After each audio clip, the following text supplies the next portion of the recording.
आज तक लोगों ने भारत को एक लायबिलिटी समझ के ट्रीट किया था। 2014 से पहले सपेरों का देश, विश्व के किसी भी कोने में जाते थे तो भारत के बारे में एक परसेप्शन था। सुनते हुए और बोलते हुए भी बुरा लगता है, ऐसे ऐसे शब्द लोग भारतीयों के बारे में इस्तेमाल करते थे। पर 2014 के बाद एक अलग ही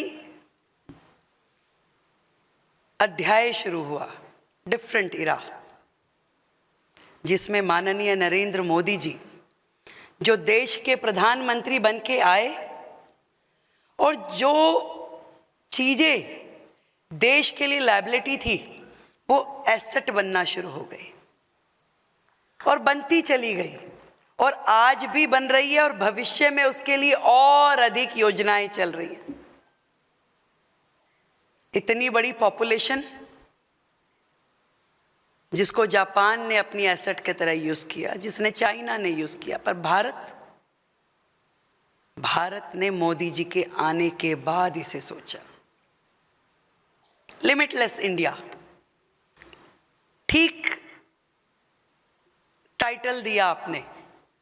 इतना स्कोप है भारत में, इतने आयाम है कि आज पूरा विश्व भारत से जुड़ना चाहता है। भारत के साथ जुड़ के एक गर्व की अनुभूति करता है।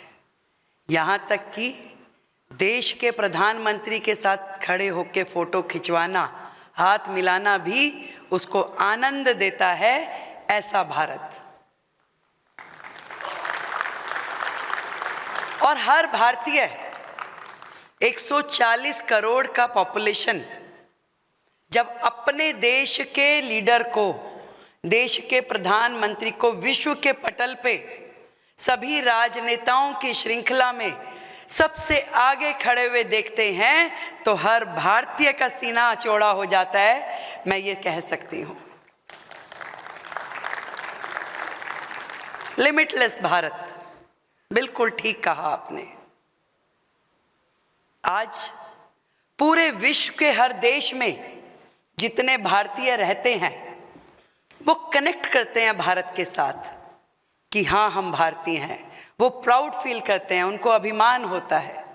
आज देश के प्रधानमंत्री अमेरिका जाएं या किसी अन्य राष्ट्र में, हजारों हजार लोग वहाँ पे भारत के नागरिक होने के नाते इकट्ठे होते हैं और वहाँ पे जश्न मनाते हैं। ये है भारत की पहचान जो 2014 के बाद से बदली है। हर क्षेत्र में, एजुकेशन में, इंफ्रास्ट्रक्चर में, उद्योग जगत में, सुरक्षा में, हर जगह भारत ने एक नई ऊंचाई को छूना शुरू किया। आज हम अपना मैन्युफैक्चरिंग, हम अपना ट्रेड, हम अपने व्यापार, उद्योग, हर चीज में सेल्फ सफिशिएंट होते जा रहे हैं। जो चीजें कहीं हमें बाहर से मंगवानी पड़ती थी, इंपोर्ट करनी पड़ती थी, आज भारत पूरे विश्व में एक्सपोर्ट की दुनिया में सबसे आगे नंबर 1 खड़ा होकर काम करता है। यह है लिमिटलेस भारत। खुशी होती है जब देखते हैं कि भारत विश्व गुरु बनने की दिशा में अग्रसर है। विश्व गुरु जो पूरे वर्ल्ड को एक रास्ता देता है, एक जीवन जीने की कला भी सिखाता है और एक आइडियल बनके, एक मेंटोर बनके सामने आता है। कोविड का वो समय हमने देखा जब पूरा का पूरा विश्व इस स्थिति में था कि उन्हें समझ में नहीं आ रहा था कि क्या करना है, कैसे करें, कैसे मेडिसिन बनेगा, कैसे ट्रीटमेंट होगा, कैसे अपने देश के लोगों का जीवन बचाएंगे। तब भारत था जिसने लीडरशिप दी, ना केवल वैक्सीन इजाद की बल्कि पूरे के पूरे विश्व में बाकी देशों की मदद करके ये दिखाया कि yes, India is a leader. Bharat आगे है और आगे चलता रहेगा। एक समय भारत के बारे में कहा जाता था कि मदद मांगने के लिए हाथ ऐसे रहता है। आज भारत का हाथ ऐसे है, देने वालों की कतार में है। ये हमारे भारत का लिमिनेट कैरेक्टर उभर के आया है। आज कहीं पूरे विश्व में कुछ भी घटना दुर्घटना होती है तो भारत पहला देश होता है जो उसकी मदद करने के लिए आगे आता है।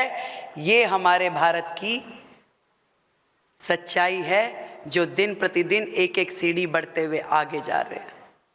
आज राष्ट्रीय अंतर्राष्ट्रीय कोई भी समिट होती है, लोग भारत की ओर निगाह उठा के देखते कि क्या बोलने वाले हैं हम, क्या कहने वाले हैं, क्या नई दिशा देंगे, और लोग हमें फॉलो करते हैं। और इस पूरे भारत में जहां हमारी संस्कृति, हमारी सभ्यता के साथ साथ अपनी आधुनिकता के भी हम बढ़ा रहे हैं, ये मोदी जी का नेतृत्व है। आज मैं दिल्ली की मुख्यमंत्री के नाते आप लोगों के बीच में हूं, और जब मैं दिल्ली के बारे में सोचती हूं तो मुझे लगता है कि लिमिटलेस भारत का रास्ता लिमिटलेस दिल्ली के बीच में से होके निकलने वाला है। दिल्ली तो देश की राजधानी है भाई, देश का दिल, तो दिल्ली कैसे पीछे छूट सकती है। दिल्ली को देश के साथ ताल में ताल मिला के बढ़ाने के लिए आज मैं दिल्ली का शुक्रिया अदा करती हूं कि डबल इंजन की सरकार जो दिल्ली में बनाई गई है, आज तक जो होता रहा दिल्ली में, आज 27 साल के बाद वो मौका आएगा जब दिल्ली असल में प्रोग्रेस देखेगी, गति देखेगी और विकसित दिल्ली का सपना साकार होगा। तकलीफ होती थी मुझे जब मोदी जी की योजनाएं पूरे देश में लागू होती थी, पर दिल्ली में कुछ लोग अपनी संकुचित मानसिकता के चलते उसे दिल्ली के लोगों को महरूम रखते थे। आयुष्मान योजना, क्या तकलीफ थी उसे दिल्ली में लागू करने के लिए? केवल एक सोच जो कहीं ना कहीं बहुत संकुचित थी। आज दिल्ली के करोड़ों लोगों को उसका फायदा मिल सकता था। जन औषधि योजना क्योंकि प्रधानमंत्री जी के नाम से जुड़ी थी, उसे रोका गया। पर मैं दिल्ली की मुख्यमंत्री होने के नाते ये कहना चाहूंगी कि केंद्र की मोदी सरकार की जितनी भी योजनाएं, उस पे दिल्ली का अधिकार है और वो सारी योजनाएं अब से दिल्ली में लागू होंगी और दिल्ली का एक एक व्यक्ति उन योजनाओं का लाभ उठाएगा। दिल्ली देश की राजधानी, लिमिटलेस दिल्ली। दिल्ली को हमें एक विश्व स्तरीय शहर बनाना है। वो इंफ्रास्ट्रक्चर, वो फैसिलिटीज दिल्ली में लेके आनी है जो लोग दिल्ली में आते हैं सपने लिए हुए। दिल्ली का अपना कोई कल्चर नहीं है। दिल्ली एक मिनी इंडिया है। देश भर से, राजस्थान से, हरियाणा से, पंजाब से, उत्तराखंड से, केरल से, हर राज्य के लोग दिल्ली में बसे हैं। नॉर्थ ईस्ट से, गुजरात से, जम्मू कश्मीर से। और वो लोग जब अपने राज्य से चलते हैं और दिल्ली आते हैं, उनके मन में एक सपना होता है, कुछ कर गुजरना है, जीवन में कुछ करना है। बहुत मेहनत करते हैं, पर दिल्ली में जब उसे ईज ऑफ डूइंग बिजनेस नहीं मिलता था तो वो दुखी होते थे, परेशान होते थे, दौड़ जाते थे। आज आधी दिल्ली एनसीआर की ओर शिफ्ट होती जा रही थी। लोगों को लगता था कि यार इससे बेहतर तो हमें गुड़गांव में माहौल मिल रहा है, हमें नोएडा में, हमें फरीदाबाद में जाने से बेहतर है। पर मैं दिल्ली को ये विश्वास दिलाना चाहती हूँ कि अब आपको कहीं जाने की ज़रूरत नहीं पड़ेगी, आपको दिल्ली में ही हम वो सुविधाएं देंगे।